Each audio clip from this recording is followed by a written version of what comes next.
Welcome back جی۔ مجبوری ہے کہ ہمیں آپ سے چند سوالات کرنے پڑیں گے اور آپ کو اس کا جواب دینا پڑے گا۔ میں آپ کو ایسے جواب دوں گی، ایسے جوابات دوں گی کہ آپ کی ساری میزبانی۔ بات سنیے محترمہ، آپ ادھر پروگرام کرنے آئی ہیں یا لڑنے آئی ہیں؟ دیکھیے، میں تو آج تک اپنوں سے نہیں لڑی، تو تم سے کیا لڑوں گی؟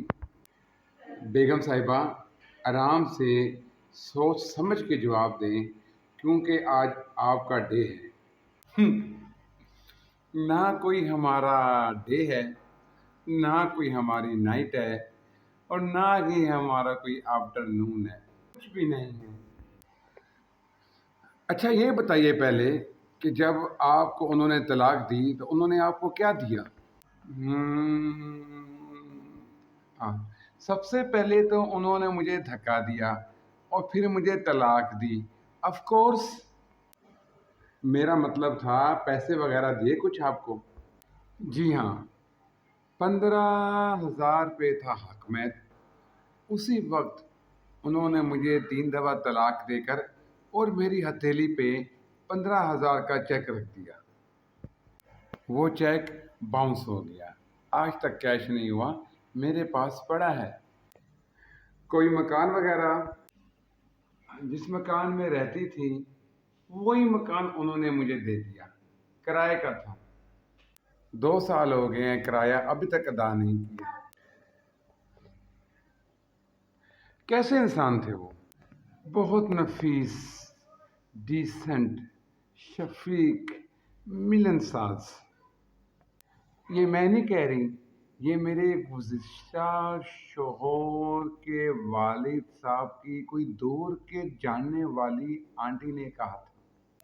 ان سے سنا تھا کہ وہ ایسے ہیں۔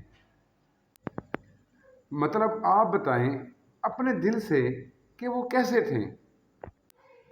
بس کیا بتاؤں، بتانا تو چاہتی ہوں، لیکن یوں سمجھیں کہ 11 سال میں انہوں نے کوئی وقفہ نہیں لیا۔ آپ تو کم از کم ایک وقفہ لے لیں۔ جی، وقفہ ختم ہو چکا ہے۔ شروع میں آپ کی باتوں میں الجھ رہا تھا، مگر یقین جانیے کہ مجھے اب آپ سے ہمدردی ہوتی جا رہی ہے۔ معاف کیجئے، میں کوئی بلبل نہیں ہوں اور نہ ہی کسی شاخ پہ تنہا بیٹھی ہوں، اس لیے آپ کوئی مجھ سے ہمدردی مت کیجئے۔ اپنی ہمدردی اپنے پاس رکھیے، آپ کے کام آئے گی۔ چلیں، آپ یہ بتائیں کہ آپ نے اپنے بچوں کی تربیت کیسی کی؟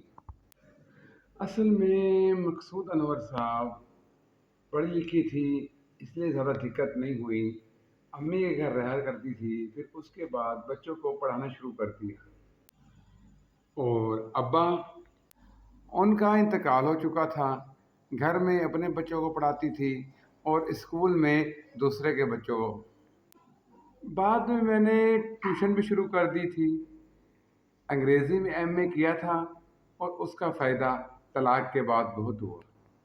آپ نے ایم اے انگلش میں کیا ہے؟ جی، آپ نے ایم اے انگلش میں کیا ہے، تو شادی کے زمانے میں آپ نے اس ڈگری کا فائدہ کیوں نہیں اٹھایا؟ اصل میں میرے شوہر کو انگلش کے 2 لفظ آتے تھے جو انہوں نے نکاح کے پورے 12 گھنٹے میں ادا کر دیے۔ ہمارا نکاح انہوں نے اٹھایا اور بولا ڈارلنگ، اور پھر صبح اٹھ کے بولا گڈ مارننگ، اور گڈ مارننگ کے بعد بولا مجھے ڈارلنگ آج کا اخبار ڈان پڑھو گی؟ جب انہوں نے ڈان کہا نا تو میں سمجھ گئی تو ان کی انگلش کیسی ہے۔ جی، سچ بات تو یہ ہے کہ طلاق کے دن تک انہوں نے انگریزی کا ایک لفظ بھی صحیح سے ادا نہیں کیا۔ اس وقت آپ نے ملازمت کیوں نہیں کی؟ اصل میں ان کی ایک پرابلم تھی، وہ کہتے تھے کہ عورت کو 4 دیواری کے اندر رہنا چاہیے۔ بازار جاتے تھے اور موٹی موٹی کتابیں لے کر آتے تھے اور بولتے تھے ڈارلنگ اس کو پڑھو، اس میں لکھا ہے